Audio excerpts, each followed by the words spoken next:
So we're talking about the economy in this country, and for working class people, nothing ever seems to improve. Wages don't grow. The median household income is still well below where it was in 2007.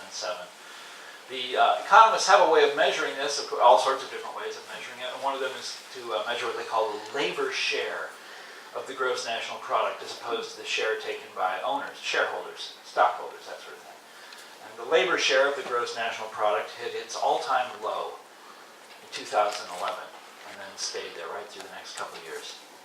In the fall of 2014, with the stock market at an all-time high, a poll showed that nearly 3/4 of the American public thought that the economy was still in recession, because for them it was. Now, there was a time when average Americans could be counted on to know, to answer a question like that correctly, to know whether things were going up or things were going down. Because when America prospered, the American people prospered as well. But these days, things are different. From the middle, let's talk about it in statistical terms. From the middle of the Great Depression up till 1980, the lower 90% of the population, a group that we might call the American people, from the 30s to the 80s, that group took home 70% of the growth in the country's income. If you look at the same numbers from 1997 up till now, from the height of the great dot-com bubble up till today, you'll find that this same group, the American people, pocketed none of this country's income growth at all. Their share in these great good times was zero. The upper 10% of the population, by which I mean the country's financiers, managers, and professionals, consumed the entire thing. To be a young person in America these days is to understand, I think instinctively, the downward slope that so many of us are on these days. College costs are out of control. The university where I got my PhD now costs $65,000 a year to attend. 4 years of that is more than $250,000. You want to go to a school like that, you're going to take out a lot of loans. And as I travel this country, I'm forever meeting young people who are $50,000, $60,000, $100,000 in debt. And they're starting out life this way, folks. They're going out into this Uberized economy of ours with the equivalent of a mortgage and no house to show for it. At the other end of the social ladder, of course, it is all upside all the time.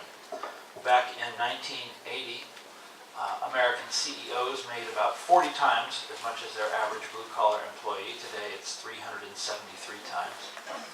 One particularly lucky American family, as a matter of fact, has as much wealth as does 40% of the population put together.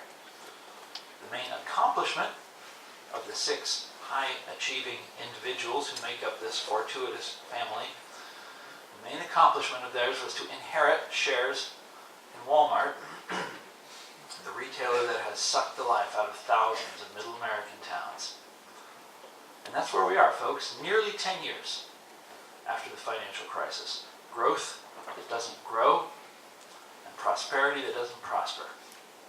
The country, people now understand, is simply no longer arranged in such a way as to make its citizens economically secure. And that's the country that elected Donald Trump president. What I'm saying, folks, is that the middle class is disintegrating in the great middle class nation.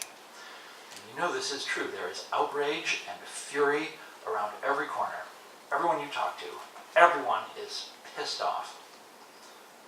Now, you would expect all the developments that I just described to lead to a revival of the left. And the reason you'd expect that is because that's what has happened at other points in history. In the 1890s, in the 1930s.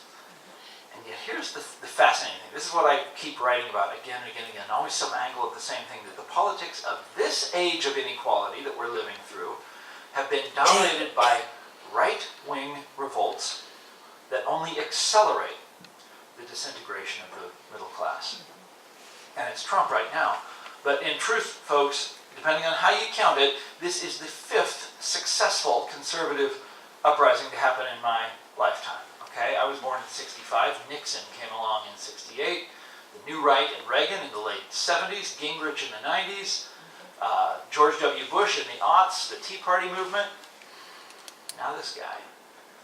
It just keeps chugging along.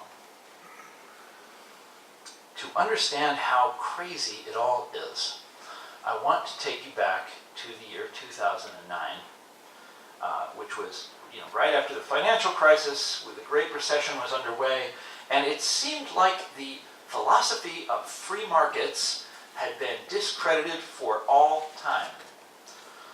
Here we had deregulated Wall Street.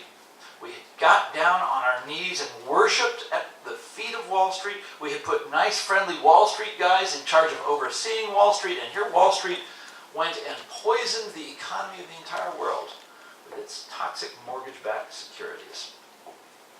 And so it seemed like a turning point in 2009. The George W. Bush administration had blundered into this incredible series of disasters. Remember the Iraq War, Hurricane Katrina, the Jack Abramoff scandal, and then economic catastrophe. And it seemed like the last straw for this guy and his philosophy.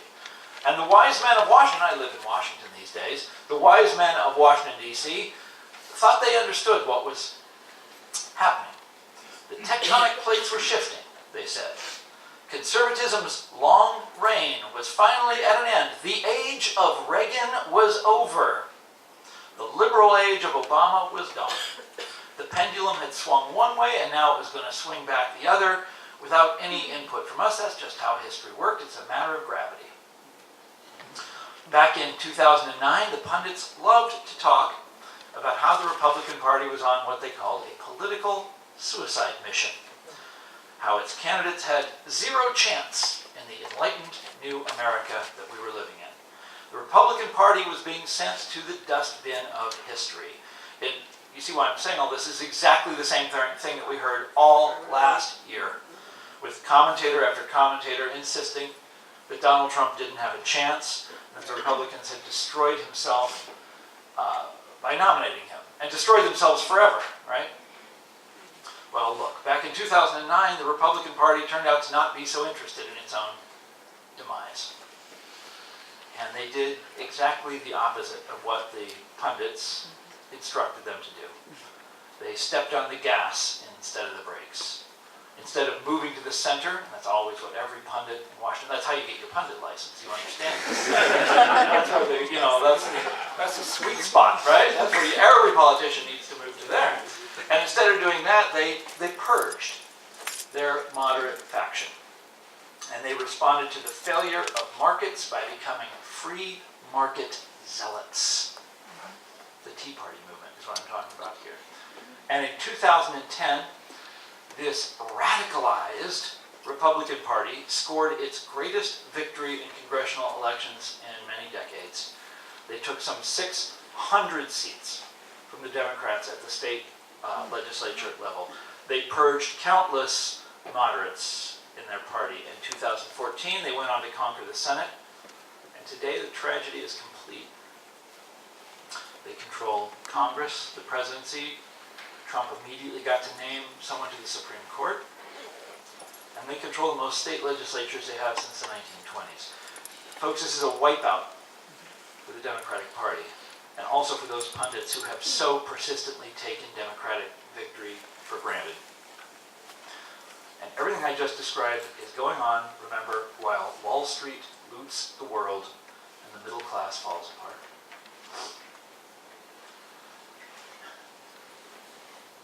"12 years ago, I wrote a book about populist conservatism in my home state of Kansas. And I had a phrase in that book that I was proud of, where I said that in Kansas, the gravity of discontent pulls to the right, and to the right, and further to the right.